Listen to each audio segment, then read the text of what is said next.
સુરતમાં ડિજિટલ અરેસ્ટના નામે મોટી ઠગાઈનો ભંડાફોડ થયો છે। 60 લાખથી વધીને ઓનલાઈન છેતરપિંડી કરનાર આરોપીને સુરત સાયબર ક્રાઇમ સેલે ઝડપી પાડ્યો છે।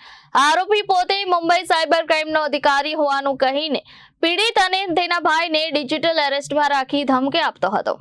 સુરત શહેરમાં વર્ષ 2025 દરમિયાન નોંધાયેલી ડિજિટલ એરેસ્ટની મોટી ફરિયાદમાં મહત્વપૂર્ણ સફળતા મળી છે। સુરત સાયબર ક્રાઇમ સેલ દ્વારા પ્રતીક શુક્લાની ધરપકડ કરવામાં આવી છે।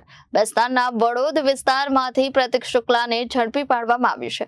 પ્રતીક શુક્લા કાપડ ટેક્સટાઇલ ક્ષેત્રમાં ડિજિટલ ડિઝાઇનર તરીકે કામ કરતો હતો, પરંતુ ઝડપથી કમાણી કરવા માટે સાયબર ફ્રોડ ટોળકી સાથે સંકળાયેલો હતો। આ કેસમાં અગાઉ અંકુશ કુશવાહાની ધરપકડ કરવામાં આવી છે। તપાસમાં ખુલ્યું છે કે પ્રતીક શુક્લાએ આઈડીબીઆઈ બેંકનું એક એકાઉન્ટ માત્ર 6000 રૂપિયાના કમિશન પર ભાડે લીધું હતું। આઈડીબીઆઈ બેંકના આ ખાતામાં ડિજિટલ એરેસ્ટ કૌભાંડના 24,81,000 રૂપિયાના વ્યવહારો થયા હતા। આ બેંક એકાઉન્ટ સામે દેશના અલગ અલગ રાજ્યોમાં 5 જેટલી સાયબર ફ્રોડની ફરિયાદો નોંધાઈ છે। આરોપીએ પોતે મુંબઈ સાયબર ક્રાઇમના અધિકારી તરીકે ઓળખ આપી ફરિયાદી અને તેમના કૌટુંબિક ભાઈને ડિજિટલ એરેસ્ટ કર્યા હતા।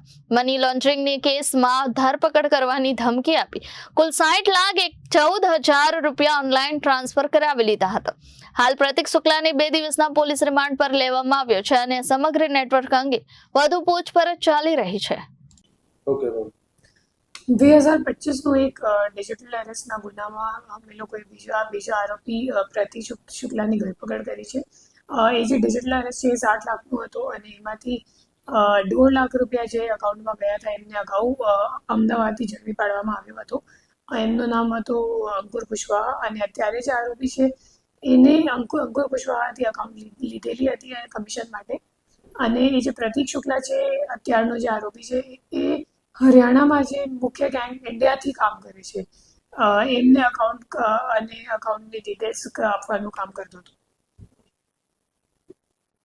Reporter Arvind Rathod, Janadesh news, Surat.